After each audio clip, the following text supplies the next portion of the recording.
Iniulat na nagpaputok umano ng warning shot ang isang barko ng Navy sa isang Chinese fishing vessel matapos peligroso umanong lumapit ito noong nakarang araw.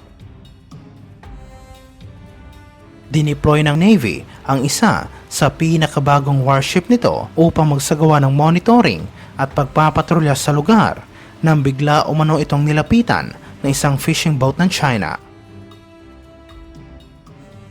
Agad na binalaan ng mga tripulante ang Chinese fishing vessel sa radyo, ngunit hindi umano ito sumagot at dumiretso patungo sa lokasyon ng nasabing warship, kaya nagdesisyon sila na magpuputok ng warning shot.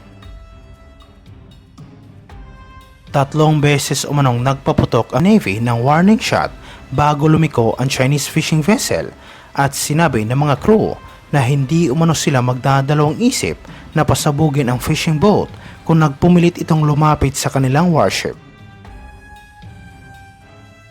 Iniulat ito matapos nireject ng China ang panawagan ng Pilipinas at Estados Unidos na sundin ang arbitral ruling ng Permanent Court of Arbitration sa The Hague noong 2016 tungkol sa isyu ng South China Sea dahil ang naging desisyon ay iligal umano. Sinabi ng tagapagsalita ng Ministry of Foreign Affairs ng China na si Wang Wenbin ng kanilang bansa ay mayroon umanong indisputable sovereignty sa mga isla sa South China Sea at sa mga adjacent waters nito. Noong 2016, ang Arbitral Tribunal na nakabase sa The Hague ay nagdesisyon pabor sa Pilipinas na kung saan ay hinamon nito ang territorial claim ng komunistang bansa sa halos buong South China Sea at sinabi ng tribunal na wala umanong basihan sa international na batas ang mga pag-aangkin ng Beijing.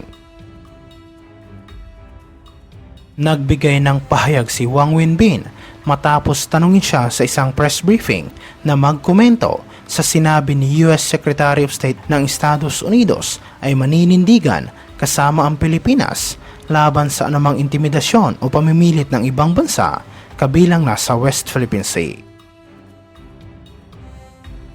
Sinabi ni Wang na unang-una sa lahat, ang China ay labis na nababahala at mahigpit na tinututulan ang joint statement ng mga opisyal ng Estados Unidos at Pilipinas tungkol sa isyu ng South China Sea.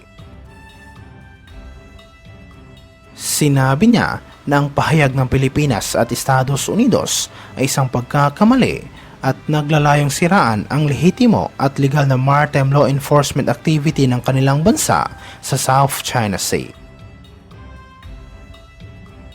Samantala sa ibang aspeto naman, iniulat na plano umano ng Defense Ministry ng Japan na ibigay ang 2 guided missile destroyer nito bilang isang military assistance package sa Philippine Navy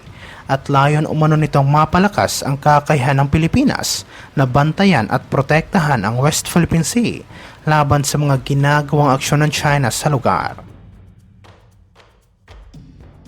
Inilunsad ang planong paglipat ng mga defense equipment dahil sa bagong military policy na kasalukuyang isinusulong ngayon ng Japanese government at ito ay sa gitna ng posibleng pag-aproba ng administrasyon ni Pangulong Marcos sa isang agreement sa pagitan ng Tokyo at Manila.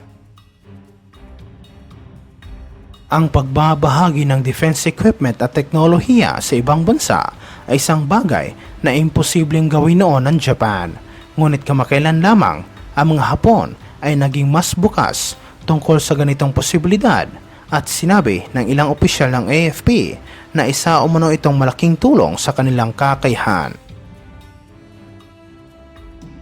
Sinabi na isang military defense analyst na posibleng i-transfer ng Japan sa Philippine Navy ang Hatakashi class guided missile destroyer na kinomisyon noong 1984 at ang 1959 Cold War era na Akizuki class destroyer. Iniulat ito matapos sinabi ng isang opisyal ng European Union na nais nilang palakasin ang kanilang presensya sa rehiyon sa pamamagitan ng pagsali sa mga joint military training exercises upang ipromote ang freedom of navigation at panatilihin ang kapayapaan sa West Philippine Sea. Sinabi ni EU Special Envoy to the Indo-Pacific region na si Richard Tibbles na mga bansa sa Europa ay handang magbigay ng satellite surveillance upang tulungan ang mga bansang tulad ng Pilipinas na tumugon sa mga natural disaster at protektahan ang kanilang interes laban sa mga ginagawang pamimilit ng China. Ang hakbang na ito ay bahagi ng isang estratehiya ng European Union na kung saan ay naglalayong bigyang pansin ang isyu sa Indo-Pacific region at upang makatulong ito sa seguridad ng rehiyon. Sinabi ni Tibbles ng pangmatagalang pakikipag-ugnayan ay ibabatay sa pareho nilang paniniwala, kabilang ang isang pangako na igalang ang demokrasya, karapatang pantao at pagsunod sa batas. Sinabi niya sa media na mayroon silang isang malakas na interes tungkol sa pagpapanatili ng freedom of navigation at overflight at ang global trading system ay hindi dapat maapektuhan sa tumataas na tensyon sa rehiyon. Idinagdag niya na susubukan nilang hikayatin at i-coordinate ang kanilang mga member states na ipagpatuloy ang mga ginagawa nitong naval visit at sumali sa mga pagsasanay. Ang mga naturang deployment ay magiging simple lamang, ngunit maaaring gawing regular dahil sa pagkakaroon ng mas malakas na kakayahan ng ilang mga member states nito.